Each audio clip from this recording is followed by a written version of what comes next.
prepare natin yung kawali. And then, ito, lagyan natin ng mantika, yung tamang-tama lang talaga. At, syempre, bawang, sibuyas. Itong niluluto ko kasi good for 2 lang ito. Ching!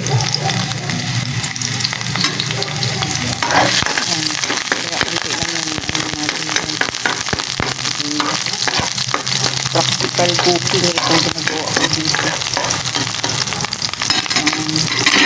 Tapos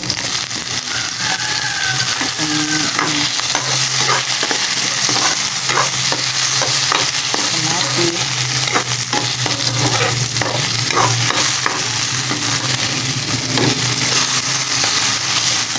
gisahin muna natin yung bago natin sila.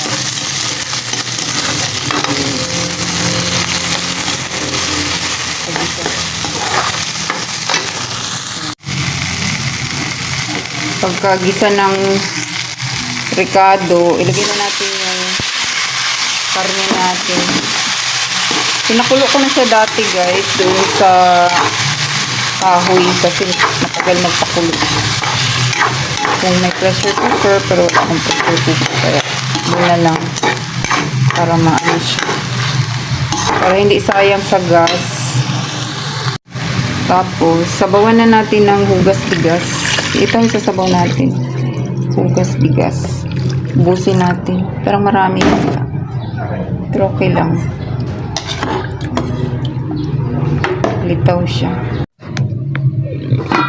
Lagyan na natin ng lagyan natin itong talong. Itong talong. Tapos yung sili natin. Yan. Tsaka ilagay na natin yung kalamansi na pinaasin, itong paasin natin. Litaw sa sabaw. Timpla na natin siya ng asin. Yan o. Tansya-tansyahan lang ito sa akin. The expert. Tapos, alam nyo na, lagyan ng naglalagay ba kayo nito? Pero konti lang. Final na ilalagay natin yung panghuli, yung kangkong. Yan, kangkong.